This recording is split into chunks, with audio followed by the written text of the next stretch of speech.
Hello दोस्तों, स्वागत है आपका हमारे यूट्यूब चैनल बायो हंटर में। तो मैं आपका दोस्त चंदन आज आपके लिए लेकर के आया हूं कक्षा 10 का यानी कि मैट्रिक का आपका साइंस का आपका कुछ इंपॉर्टेंट ऑब्जेक्टिव। तो अगर आप 10वीं कक्षा के स्टूडेंट हो और 17 फरवरी से होने वाले एग्जाम में आप अपियर होने वाले हो, जो कि आपका 21 फरवरी का साइंस का एग्जाम है और उसमें आप अच्छा नंबर आप चाहते हो, एग्जाम को फोड़ना चाहते हो, तो हमारे द्वारा तैयार किया गया कुछ ऑब्जेक्टिव जो है वो आपको अंत तक देखना चाहिए ताकि आपकी मजबूती और हो जाए और आप साइंस में अच्छे रिजल्ट लेकर के आओ। तो हमारे द्वारा कुछ जो है वो चुनिंदा क्वेश्चन जो लाए गए हैं जो आपके बोर्ड के लिए इंपॉर्टेंट हो सकता है। तो बिना स्किप किए इस वीडियो को अंत तक देखें। हम यहाँ पे सारे ऑब्जेक्टिव को डिस्कशन के साथ, सारे ऑब्जेक्टिव जितने भी दिए गए सबको डिस्कशन के साथ इसे हम लोग देखने वाले हैं। तो यहाँ पे हम लोग अभी चलते हैं आपके आज के पहले ऑब्जेक्टिव की तरफ। तो पहला ऑब्जेक्टिव देख लीजिए। हमारा पहला ऑब्जेक्टिव क्या कहता है कि हमारे शरीर की सबसे बड़ी ग्रंथि कौन सी है। हमारे शरीर की पूछा है कि हमारे शरीर की सबसे बड़ी ग्रंथि कौन सी है। पहला ऑप्शन देखिएगा, पहला ऑप्शन आपका दिया गया है जठर ग्रंथि, दूसरा ऑप्शन दिया गया आपका अग्नाशय ग्रंथि, तीसरा दिया गया है पिट्यूटरी ग्रंथि, चौथा दिया गया है यकृत। इसमें से कौन सी ग्रंथि है जो हमारे शरीर की सबसे बड़ी ग्रंथि है। तो हमें पता है कि हमारे शरीर की सबसे बड़ी ग्रंथि कौन सी है।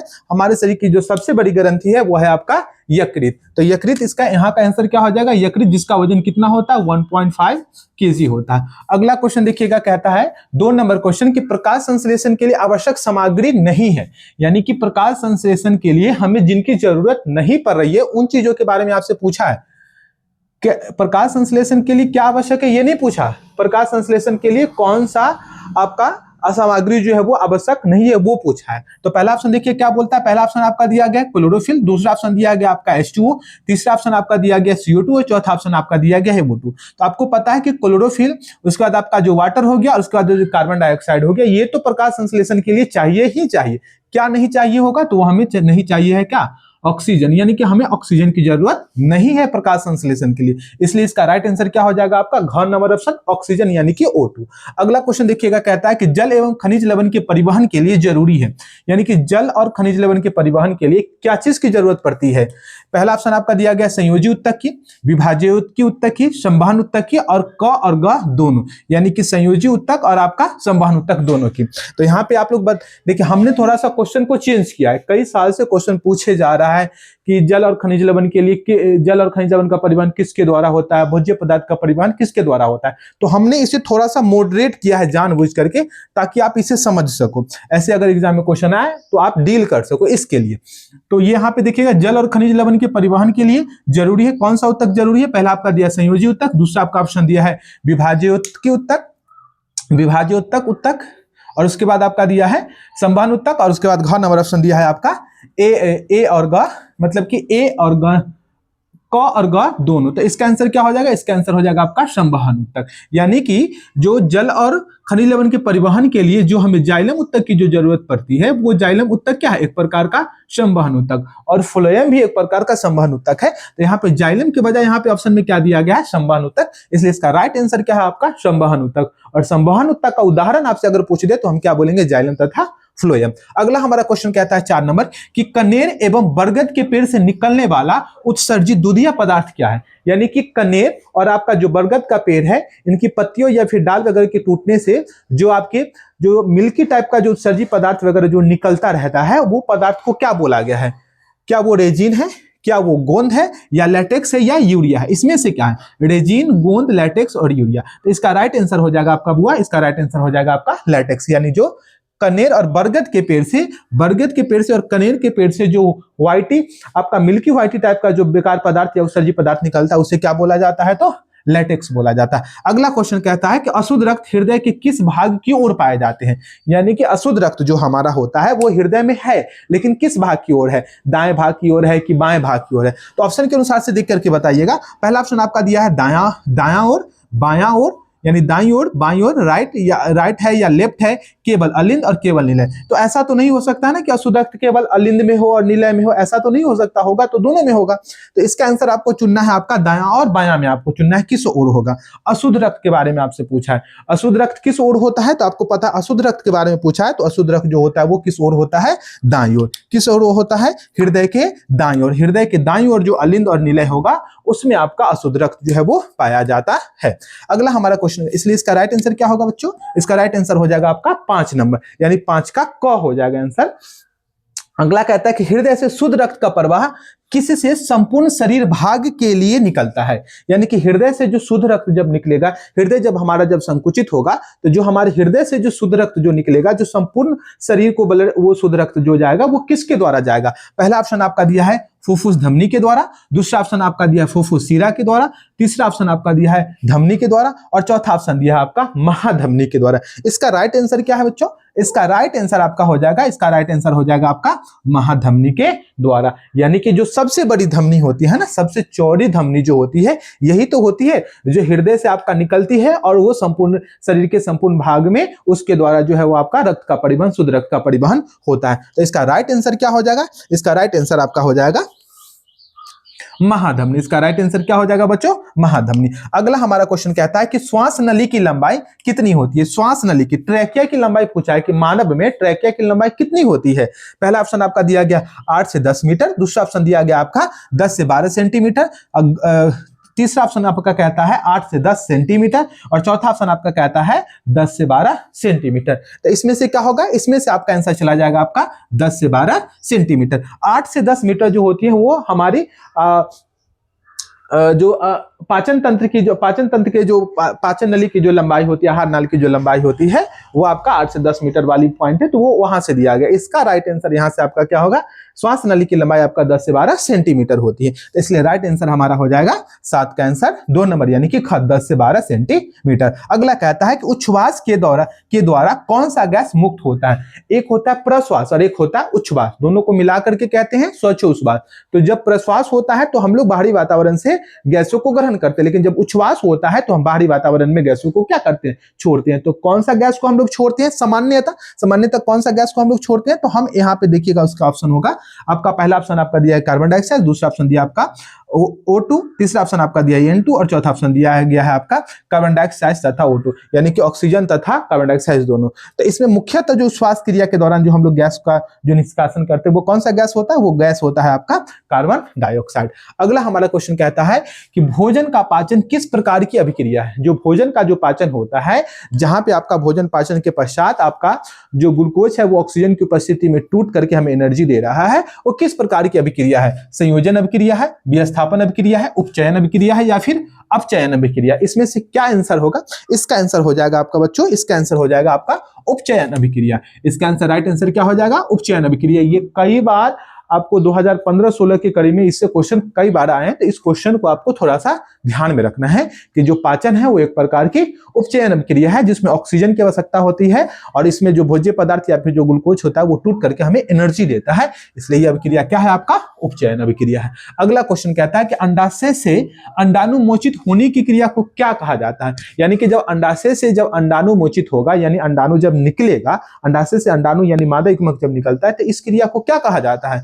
क्या उसे मासिक चक्र कहा जाएगा, क्या उसे निषेचन कहा जाएगा, या इसे अंडोत्सर्ग बोला जाएगा, या इसे प्रसव बोला जाएगा? इसमें से आपका राइट जो आंसर हो जाएगा आपका बुआ ग नंबर लास्ट राइट आंसर हो जाएगा आपका अंडोत्सर्ग। अंडोत्सर्ग मतलब अंडाशय से अंडाणु बाहर आने की क्रिया को अंडोत्सर्ग कहते हैं और इसी को इंग्लिश में हम लोग बोलते हैं ओवोल्यूशन। जब मासिक चक्र की जब शुरुआत होती है तो उसके जो आपके मध्य अवस्था यानी जो 14वें दिन जो आते हैं, उसी समय क्या होता है? आपका अंडाशय से अंडाणु जो है वो बाहर आते हैं। इसी क्रिया को तो हम लोग क्या कहते हैं? अंडोत्सर्ग कहते हैं। तो हमारा इसका 10 का राइट आंसर हो जाएगा आपका अंडोत्सर्ग, यानी कि ग नंबर ऑप्शन। अगला कहता है कि जीवाश्म की आयु किससे पता लगाया जाता है। जीवाश्म की आयु कितना पुराना है, ये जो जीवाश्म हमें मिले हैं, जो फोसिल्स हमें जो मिल जाते हैं अवसादी चट्टान के अंदर, ये जो आपके अवसादी चट्टानों के अंदर जो हमें जीवाश्म जो मिल जाते हैं, उनकी अगर हमें पूरा पता करना है कि वो कितना वर्ष पुराना है, तो क्या किस विधि से पता करोगे? पहला आपका क्वेश्चन दिया गया है रेडियो कार्बन तिथि निर्धारण,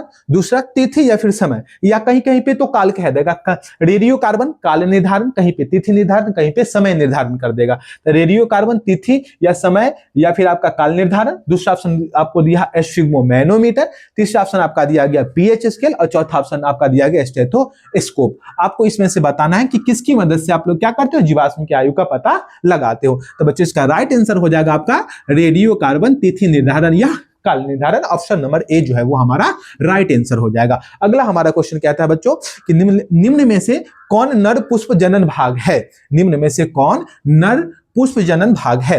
पहला आपका दिया है पुष्प में पूछा है, ध्यान में रखिएगा, पुष्प का पूछा है, नर पुष्प जनन भाग पूछा है। पहला आपका ऑप्शन दिया है स्त्री केसर, दूसरा आपका ऑप्शन दिया है आपका वर्तिकाल, तीसरा ऑप्शन दिया आपका पुंकेसर और चौथा ऑप्शन आपका दिया गया है यहाँ पे दलपुंज। तो स्त्री केसर जो है इसमें नाम ही लगा हुआ स्त्री केसर, यानी ये मादा भाग है आपको पता है। और स्त्री केसर में आपको पता है कि वर्तिकाग्र भी होते हैं, वर्तिका भी होता है, अंडाशय भी होता है, वो तो सबका पुष्प, वो सब पुष्प के तो मादा भाग है, हमसे पूछा है नर भाग, तो यहाँ पे स्त्री केसर भी नहीं होगा, वर्तिकाग्र भी नहीं होगा, पुंकेसर हो जाएगा यहाँ पे राइट आंसर। इसका राइट आंसर क्या हो जाएगा आपका पुंकेसर। यहाँ पे अगर पुमंग भी होता, परागकण भी होता तो वो भी क्या होता, पुष्प का नरजनन भाग ही होता।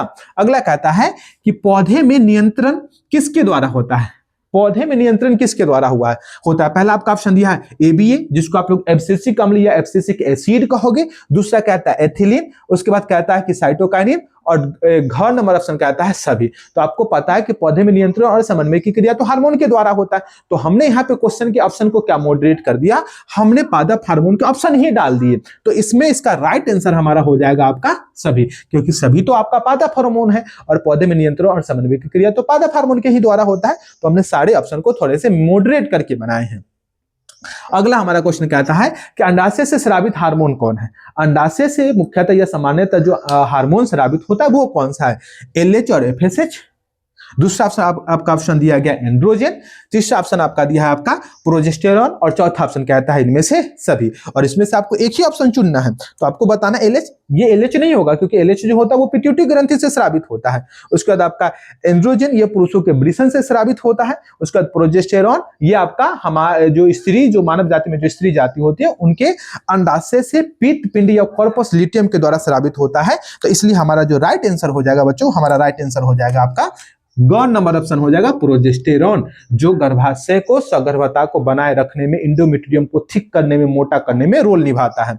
अगला हमारा क्वेश्चन कहता है कि पेप्सिन द्वारा किनका पाचन होता है। पेप्सिन, आपको पता है कि हमारे आमाशय में जो जठर ग्रंथि पाई जाती है, उस जठर ग्रंथि से जठर रस में, जठर ग्रंथि से पेप्सिनोजेन नामक हार्मोन का भी स्रावन होता है, वही पेप्सिनोजेन सक्रिय होकर के पेप्सिन बन जाता है। तो ये जो पेप्सिन है उसी की बात पूछा है कि वो पेप्सिन करता क्या है, किसको पचाता है, कार्बोहाइड्रेट को, वसा को, लिपिड को, प्रोटीन को। इसमें से किसको पचाएगा, कार्बोहाइड्रेट को नहीं, कार्बोहाइड्रेट को नहीं पचाएगा, वसा को नहीं पचाएगा, लिपिड को नहीं पचाएगा। वसा और लिपिड दोनों जो होते हैं वो एक ही प्रकार के यौगिक होते हैं, लेकिन दोनों जो है वो एक इसी का वसा से ही मिल करके, या कुछ खास प्रकार के जो वसा होते हैं उन्हीं को हम लोग क्या कहते हैं, लिपिड कहते हैं। उसके बाद प्रोटीन, तो प्रोटीन को, तो आप इसका राइट आंसर जो हमारा हो जाएगा वो हो जाएगा आपका प्रोटीन।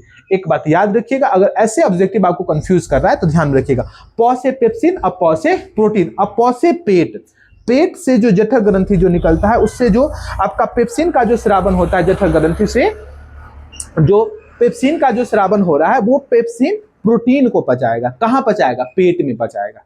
क्लियर है इतना, तो इसका राइट आंसर हो जाएगा आपका प्रोटीन। अगला क्वेश्चन हमारा कहता है कि भोजन का पूर्णतः पाचन कहां होता है। भोजन का पूरा पाचन बोला है, कंप्लीट पाचन, हल्का फुल्का पाचन तो हमारे मुख गुहा से ही शुरू हो जाती है, लेकिन पूर्णतः पाचन कहां होता है। पहला ऑप्शन देखिए, कहता है आमाशय में, मुख में, बड़ी आंत में और छोटी आंत में, किस में होगा। तो यहाँ पे आपको पता है कि आमाशय में भी भोजन का पाचन होता है लेकिन पूरी तरीके से नहीं होता, मुख में भी होता है लेकिन पूरी तरीके से नहीं होता, और बड़ी आंत में पाचन नहीं होता। यहाँ पे जल का अवशोषण होता है और यहीं से आपका बड़ी आंत में जो है वो मल पदार्थ या उत्सर्जी पदार्थ जो आपका जो फीकल मैटर होता है वो उसमें जमा रहता है, और वही समय आपका गुदा द्वार के द्वारा, एनस के द्वारा शरीर से क्या होता है, बाहर होता है। तो छोटी आंत में हमारा भोजन का पाचन पूर्णतः होगा, इसलिए हमारा राइट आंसर क्या चला जाएगा, हमारा राइट आंसर जो चला जाएगा वो छोटी आंत। बच्चों अगर आप हमारे वीडियो पे नए हैं तो प्लीज हमारे चैनल को सब्सक्राइब करते रहें, वीडियो को लाइक करते रहें, और कुछ अगर और भी ऑब्जेक्टिव अगर चाहिए, कुछ और भी बायोलॉजी से रिलेटेड कोई आपको डाउट है या फिर कोई टॉपिक पर आप वीडियो चाहते हो, ऑब्जेक्टिव चाहते हो, तो कमेंट करके हमें बताते रहिएगा, ताकि मैं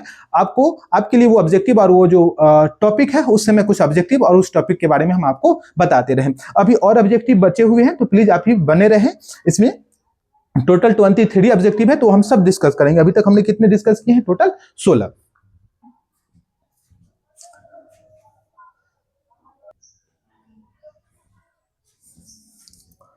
तो अगला ऑब्जेक्टिव आप लोग देख सकते हो। अगला ऑब्जेक्टिव क्या दिया गया है कि बर्थ हार्मोन किसे कहा जाता है। 16 तक तो हमने कंप्लीट कर लिया था।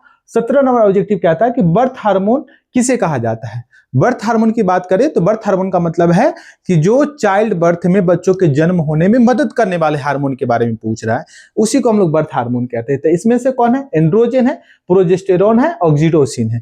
तो इसमें से कौन सा हार्मोन है? तीन ही ऑप्शन में से आंसर है। वो थोड़ा सा इसका जो शब्द है, जो ऑप्शन है, वो थोड़ा सा लंबा लंबा है, तो जगह के कारण हमने तीन ही ऑप्शन डाले हैं।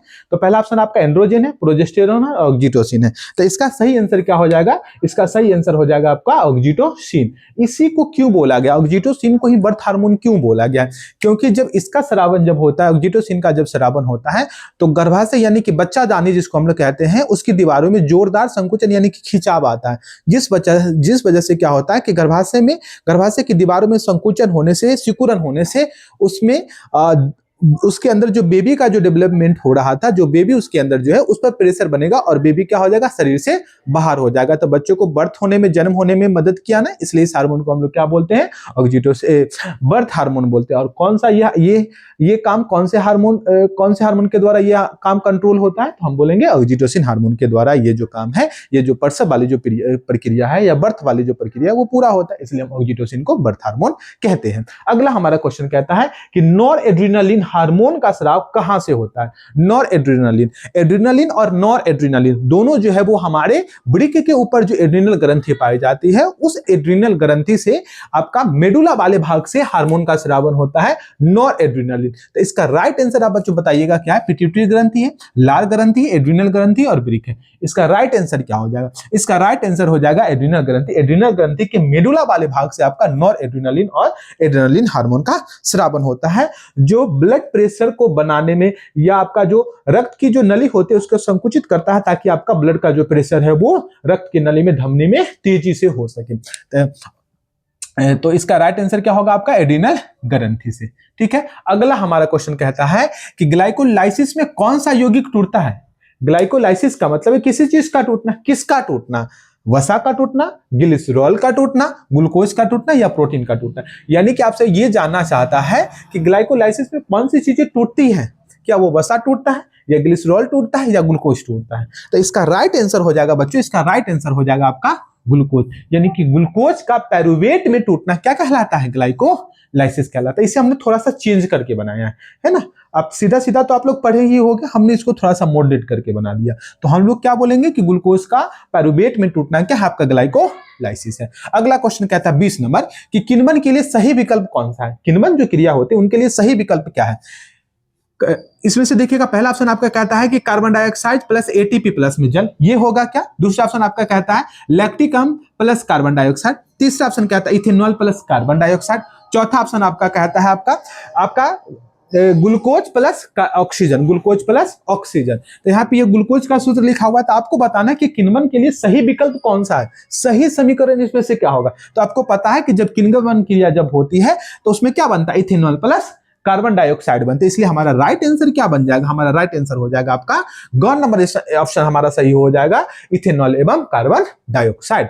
अगला हमारा क्वेश्चन कहता है कि निम्नलिखित में से कौन सा हार्मोन कोशिका विभाजन एवं वृद्धि को रोक देता है? कोशिका विभाजन एवं वृद्धि को रोक देता है। निम्न में से कौन सा ऐसा पादप हार्मोन है जो पेड़ पौधे की वृद्धि को, विकास को, ग्रोथ को क्या करता है? रोक देता है। पहला ऑप्शन दिया गया है एथिलीन, दूसरा ऑप्शन आपका दिया गया साइटोकाइनिन, तीसरा ऑप्शन दिया गया एबीए, जिसको आप लोग कहोगे एब्सिसिक एसिड एबीए। उसके बाद कहता है घ नंबर जिबरेलिन। तो इसमें से क्या होगा? इसमें से हो जाएगा आपका बुआ, इसमें से इसका राइट आंसर हो जाएगा ग नंबर एबीए, एब्सिसिक अम्ल, जो पेड़ पौधे के विकास को, जिबरेलिन्स को और आपका साइटोकाइनिन जैसे वृद्धि हार्मोन जो पेड़ पौधे के डेवलपमेंट के लिए जरूरी होता है, उनका ये उल्टा काम करता है। यानी कि पेड़ पौधे के विकास को क्या करता है? ये रोक देता है। इसका राइट आंसर क्या हो जाएगा? एबीए। अगला क्वेश्चन कहता है कि अगला क्वेश्चन कहता है कि जैव अनिम्नीकरण अवशिष्ट पदार्थ कौन है? जैव अनिम्नीकरण अवशिष्ट पदार्थ। अनिम्नीकरण का मतलब है कि जिनका अपघटन सूक्ष्म जीव आसानी से नहीं कर पा रहा है, वो प्राकृतिक में, नेचर में वो जो अवशिष्ट पदार्थ है उसी रूप में बना हुआ है। तो इसका राइट आंसर क्या है? कपास है, कागज है, वस्त्र है, फूल और गोभी है। तो इसमें से अनिम्नीकरण पूछा है, जो नहीं टूटेगा, तो वस्त्र हो जाएगा। इसका राइट आंसर क्या बन जाएगा आपका बुआ? वस्त्र। कागज तो गल जाएगा, कपास भी ये सब सूक्ष्म जीव तोड़ देगा। फूल पत्तियों को भी पादप क्या करेगा? आसानी से सूक्ष्म जीव जो आसानी से तोड़ देगा, इसलिए राइट आंसर हो जाएगा हमारा वस्त्र। अगला कहता है कि डीडीटी का पोषी स्तर पर बढ़ना निम्न में क्या है? निम्न में से क्या है ना, या फिर निम्न में से क्या कहला सकता है। थोड़ा सा क्वेश्चन देख लीजिएगा। कहता है कि डीडीटी का पोषी स्तर पर बढ़ना निम्न में क्या है। क्या वो ऊर्जा प्रवाह है, क्या वो आपका आहार श्रृंखला है, क्या वो आपका जैव आवर्धन है, क्या हो सकता है। तो आपको इसमें से बताना है। देखिए अगर यहाँ पे डीडीटी के जगह पर अगर ये रहता जैव और निम्नीकरण अवशेष पदार्थ का पोषी स्तर पर बढ़ते चला जाना क्या कहलाता, तो भी इसका आंसर वही होता। इसका आंसर हम बता दे रहे हैं। इसका आंसर क्या होगा, ऊर्जा प्रवाह नहीं होगा, आहार श्रृंखला नहीं होगा। इसका ऑप्शन हो जाएगा सही, राइट आंसर क्या हो जाएगा आपका बुआ, जैव आवर्धन हो जाएगा। तो बच्चों हमने टोटल के टोटल आपको 23 ऑब्जेक्टिव करा दिए हैं। तो प्लीज अगर आप हमारे चैनल पर नए हैं तो प्लीज हमारे वीडियो को लाइक करें, ज्यादा से ज्यादा शेयर करें और हमारे चैनल को सब्सक्राइब भी कर दे और बेल आइकन को भी प्रेस कर दे, ताकि हमारे द्वारा जो वीडियो अपलोड हो वो आपको ससमय आपको पता चल सके। तो आज के लिए इतना ही बच्चों। तो फिर हम लोग मिलते हैं नेक्स्ट क्लास में, तब तक के लिए धन्यवाद।